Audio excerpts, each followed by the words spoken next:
Assalamualaikum friends, welcome to மாட்டு வண்டி பசங்க. இன்னைக்கு நம்ம வெண்டைக்காவில் தான் ஒரு சூப்பரான டிஷ் ஒன்று பண்ண போகிறோம். என்ன பண்ண போகிறோம் அப்படின்னா ஹைதராபாத் ஸ்பெஷல். ஹைதராபாத் நண்பர்கள், பெங்களூர் அந்த சைடு உள்ள நண்பர்கள் யாராவது வீடியோ பார்த்தீங்கன்னா கமெண்ட் பண்ணுங்கள், சரியாக தான் இதை செய்கிறோமா அப்படின்ட்டு. நம்ம ஊரில் உள்ள நண்பர்களாக வெண்டைக்காய் வச்சு வெறும் வெண்டைக்காய் பொரியல், வெண்டைக்காய் கிரேவி இது மாதிரி தான் செய்வோம். இது வந்து ஒரு சூப்பரான ரொட்டி பச்சடி, அதாவது வெண்டைக்காய் பச்சடி தான். நம்ம இது மாதிரி செஞ்சுருக்கவே மாட்டோம். அதுக்காக நீங்கள் என்ன பண்ணணும்னா முழுசாக வீடியோ பார்க்கணும், கமெண்ட் பண்ணணும், லைக் பண்ணணும், ஷேர் பண்ணணும். வீடியோக்குள்ளே போகலாம் வாங்க. அதுக்கு நம்ம வந்து ஒரு 1/4 கிலோ அளவுக்கு வெண்டைக்காய் எடுத்து நல்லா தண்ணியில் வாஷ் பண்ணிவிட்டு குட்டி குட்டி பீஸாக வெட்டி எடுத்துக்க போகிறோம். இந்த அளவுக்கு நண்பர்களே, நம்மளாம் வந்து வீட்டில் வெண்டைக்காய் வந்து கொழப்பு இல்லாமல் வரத்துக்கு என்ன பண்ணணும் அப்படிலாம் பார்த்துருக்கோம். ஆனால் இந்த ஒரு டிஷ்ஷை நீங்கள் யாருமே ட்ரை பண்ணியிருக்க மாட்டீங்க. ட்ரை பண்ணி பாருங்கள். இந்த அளவுக்கு பொடி பொடியாக வெட்டி நம்ம தனியாக ஃபஸ்ட்டு இதை எடுத்து வச்சுப்போம்.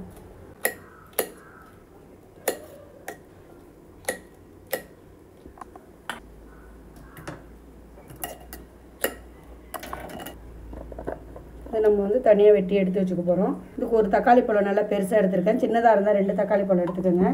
பச்சை மிளகாய் வந்து ஒரு 3 பச்சை மிளகாய் எடுத்திருக்கேன். அதுக்கு அடுத்தது ஒரு 2-3 வெங்காயம் சின்ன பல்லாரி எடுத்து வச்சுருக்கேன். இவ்வளோதான் இதுக்கு தேவைப்படுற பொருள். நான் வந்து இன்றைக்கி 1/4 கிலோவுக்கு கம்மியாக தான் ஒரு வெண்டைக்காய் எடுத்துருக்கேன். ஒரு 10 வெண்டைக்காய் அளவுக்கு தான். அதனால் வந்து அந்த அளவுக்கு இந்த ஒரு தக்காளி, இந்த 3 வெங்காயம் போதும். நீங்கள் 1/4 கிலோ வெண்டைக்காய் எடுத்து செஞ்சுக்கிட்டிங்கன்னா ஒரு 3 தக்காளி, 5 பச்சை மிளகாய், 5 வெங்காயம்னு சொல்லி கூட கொஞ்சம் பொருட்களை சேர்த்துக்கோங்க. இந்த வெண்டைக்காய்க்கு இது போதும். ஓகேவா? நம்ம வந்து ஒரு பொருளை வெட்டி வச்சுட்டு செய்ய ஆரம்பிச்சிடலாம்.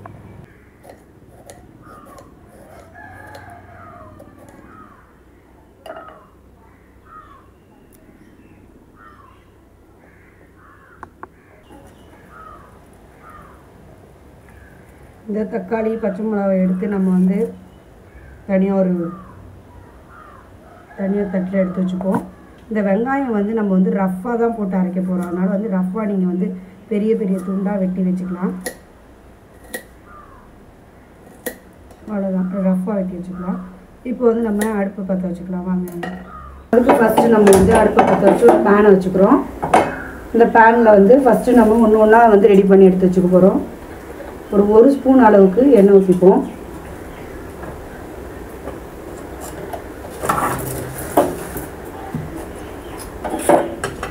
அதுக்கப்புறம் நாம் எடுத்து வச்சுருக்க அந்த வெண்டைக்காவை வந்து இதில் போட்டு நல்லா ஒரு ஃப்ரை பண்ணிடுவோம்.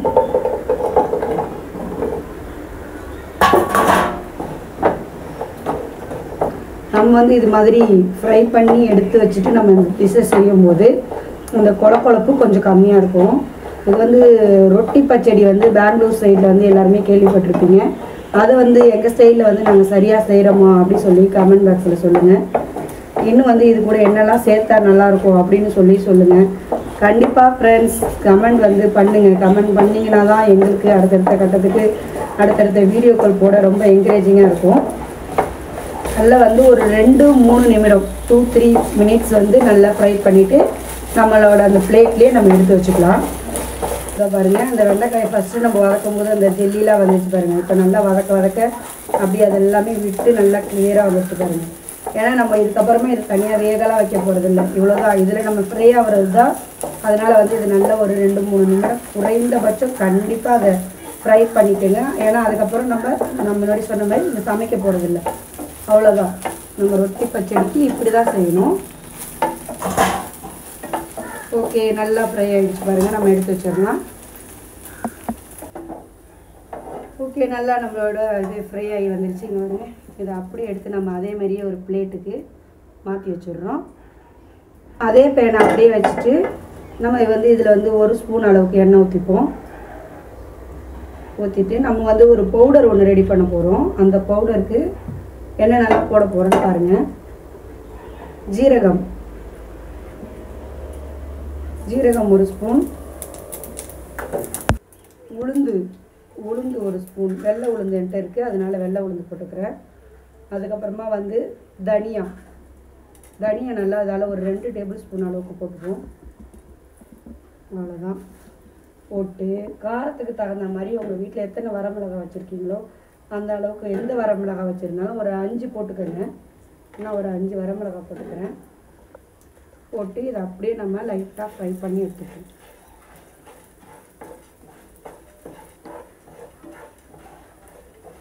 இதை நல்லா நம்ம வந்து சிம்மில் வச்சுட்டு நல்ல ஒரு ஸ்மெல் வர அளவுக்கு பவுடர் பண்ணிக்கலாம், ஃப்ரை பண்ணிக்கலாம். ட்ரை ஃப்ரை பண்ணாலும் சரி, நீங்கள் இது மாதிரி ஆயில் விட்டு ஃப்ரை பண்ணாலும் சூப்பராக இருக்கும். காஷ்மீரி சில்லி யூஸ் பண்ணுறதா இருந்தாலும் நீங்கள் காஷ்மீரி சில்லி யூஸ் பண்ணிக்கலாம். ஏன்னா நம்ம ஆல்ரெடி பச்சை மிளகாவும் இருக்குது, காரத்துக்கு சேர்க்க போகிறோம். அதனால் அதுக்கு தகுந்த மாதிரி, காரத்துக்கு தகுந்த மாதிரி நீங்கள் வந்து மிளகாய் சேர்த்துக்கோங்க. அவ்வளோதான் ஃப்ரெண்ட்ஸ், நம்மளோட இந்த பொருட்களும் வந்து நல்லா ஃப்ரை ஆகி நல்லா வறுத்து வந்துடுச்சு. இதையும் நம்ம வந்து ஒரு பிளேட்டில் மாற்றி எடுத்து வச்சுக்குவோம். அதே பேனை வந்து நம்ம அப்படியே வச்சுக்குவோம். அந்த பேன்லேயே இதை பாருங்கள், இது வந்து நம்ம பொடி பண்ணி ரெடி பண்ணியாச்சு. இதுவும் வந்து ஆறட்டும், ஆற வச்சுப்போம். அதுக்கப்புறம் இந்த பேனில் திரும்பவும் ஒரு ஸ்பூன் அளவுக்கு எண்ணெய் ஊற்றிப்போம். திரும்பவும் வந்து நம்ம ஒரு ஸ்பூன் எண்ணெய் ஊற்றிட்டோம் இல்லையா. இப்போ வந்து இதில் வந்து தக்காளி, நான் சொன்ன மாதிரி பெரிய தக்காளி ஒன்று எடுத்து வெட்டி வச்சுருக்கேன். 3 பச்சை மிளகா போதும். 3 பச்சை மிளகா இதை அப்படியே போட்டு இதே நம்ம வந்து நல்லா வதக்கிப்போம்.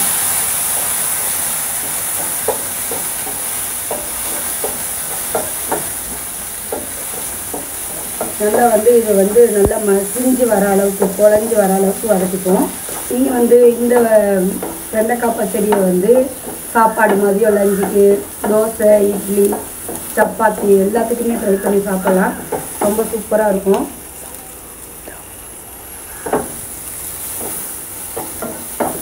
இங்கே பாருங்கள், நல்லா வந்து ஃப்ரை ஆகி வந்துடுச்சு பாருங்கள். இந்த டயத்தில் இதை ஆஃப் பண்ணி இதையும் வந்து நம்ம ஆற வச்சுப்போம்.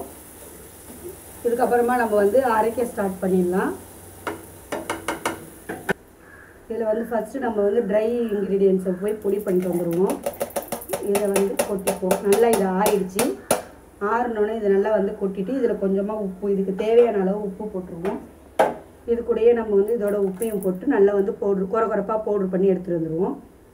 இந்த அளவுக்கு குறகுறப்பாக பொடி பண்ணிவிட்டு இதோடையே வந்து அது கூடயே நம்ம ஆற வச்சுருக்க இந்த தக்காளி, பச்சை மிளகா, அப்புறம் நம்ம வதக்கி வச்சுருக்க அந்த வெண்டைக்காய் எல்லாத்தையும் ஒன்றா போட்டுப்போம். இந்த வெண்டைக்காயும் இது கூட போட்டுக்குவோம். போட்டுட்டு இந்த டயத்தில் வந்து நம்ம வந்து இதுக்கு ஒரு சின்ன லெமன் சைஸ் அளவுக்கு புளியை நம்ம வந்து அதில் சேர்த்துக்கணும்.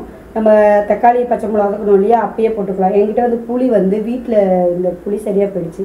கடையில் வாங்கினதுனால நான் வந்து இதை ஊற வச்சு இதோட அந்த பேஸ்ட்டை மட்டும் எடுத்து இதில் போட போகிறேன். ஒரு சின்ன லெமன் சைஸ் இருந்தால் போதும். ஓகேவா? இதை பாருங்க, இதை வந்து அப்படி நம்ம அதில் சேர்த்து போகிறோம். நம்ம அப்படியே வந்து இந்த புளி இது மாதிரி நம்ம லைட்டாக நான் பேஸ்ட் பண்ணி ஃபில்ட்ரு பண்ணி வச்சுருக்கேன். அதை நீங்கள் அப்படியே இதை சேர்த்துக்க வேண்டியதுதான். நீங்கள் வந்து உங்கள் வீட்டில் புளி நல்லா இருந்துச்சுன்னா அந்த புளியை அப்படியே ஒரு லெமன் சைஸ் அளவுக்கு போட்டுக்கோங்க. அவ்வளோதான், ஆல்மோஸ்ட் நம்மளது ரெடி ஆகிடுச்சு. இப்போ வந்து இதை நம்ம வந்து அரைச்சிட்டு வந்துடுவோம். இந்த மாதிரி அரைச்சிட்டு இந்த டயத்தில் நம்ம வந்து ரஃப்பாக வந்து வெட்டி வச்சுருந்தோம் இல்லையா வெங்காயம், அதை சேர்த்துப்போம். இந்த ரஃப்பாக வெட்டி வச்சுருந்த வெங்காயத்தை இது கூட சேர்த்து நல்லா அரைச்சிடக்கூடாது. நம்ம வந்து அம்மியில் வச்சு தட்டுனா எப்படி இருக்கும், 1-2 தட்டுனா குறப்பா, அது மாதிரி ஒரு ட்ரு மட்டும் பண்ணால் போதும். அவ்வளோதான் ஃப்ரெண்ட்ஸ், அரைச்சிட்டு வந்தாச்சு. இதை நம்ம ஒரு பவுலுக்கு மாற்றிட்டு ஒரு சூப்பரான தாளிப்பு ஒன்று கொடுத்துருவோம்.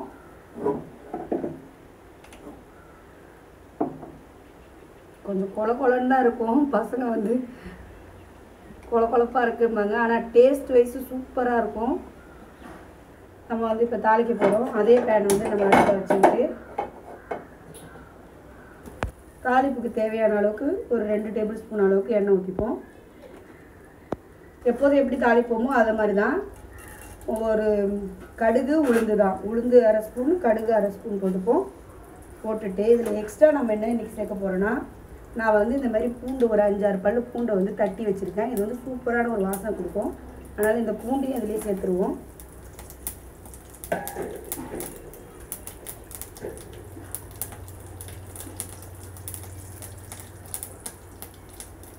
அதுக்கப்புறம் கருவேப்பிலை ஒரு கொத்து. இந்த மாதிரி ஒரு தாளிப்பை நம்ம இந்த சட்னிக்கு கொடுக்கும்போது சூப்பராக இருக்கும். நல்ல ஒரு வாசனை செம்மையாக. ஏற்கனவே அந்த கிரேவியே வந்து நம்மளுக்கு வந்து நல்ல ஒரு அந்த பச்சடியே செம்ம ஸ்மெல்லாக நல்லா இருந்துச்சு. அதோடு நம்ம இது மாதிரி தாளித்து சாப்பிடும்போது நீங்கள் வந்து நான் சொன்ன மாதிரி சாப்பாட்டுக்கு, தோசைக்கு, சப்பாத்திக்கு எல்லாத்துக்குமே சாப்பிட்லாம். அவ்வளோதான், தாளிச்சாச்சு.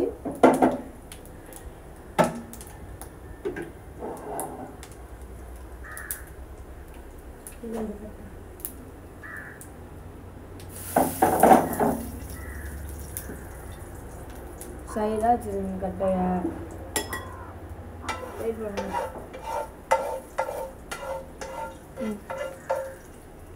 அந்த பக்கத்துலேருந்து ஊற்றுங்க.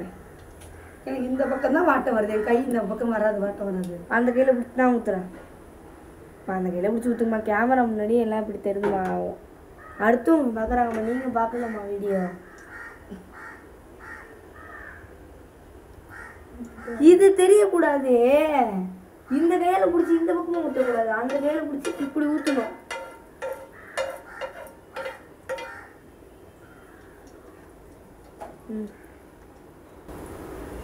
அவ்வளோதான். நம்ம தாளிப்பு இதுக்குள்ள சேர்த்து நம்ம மிக்ஸ் பண்ணி சாப்பிட்டா சும்மா அப்படி ஒரு டேஸ்ட்டாக இருக்கும்.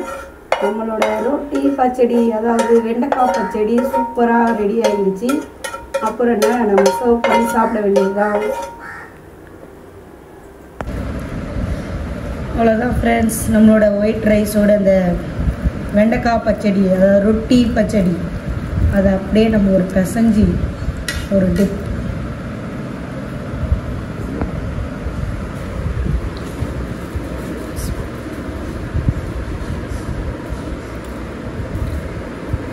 அந்த மல்லி அந்த பவுடர் போட்டோம் இல்லையா, அதோட ஸ்மெல்லு நல்லா சூப்பராக இருக்குது. தாளிப்புக்கு நல்ல நம்ம பூண்டு கொடுத்தோம் இல்லையா, அந்த பூண்டோட வாசனையும் சூப்பராக இருக்குது. நீங்களும் உங்கள் வீட்டில் ட்ரை பண்ணி பாருங்கள். வெண்டைக்காயில் புதுசாக இந்த மாதிரி ட்ரை பண்ணி பாருங்கள். மறக்காமல் மாட்டு பசங்க சேனலை லைக் பண்ணுங்கள், ஷேர் பண்ணுங்கள், கமெண்ட் பண்ணுங்கள், சப்ஸ்கிரைப் பண்ணுங்கள். அஸ்ஸலாமு அலைக்கும்.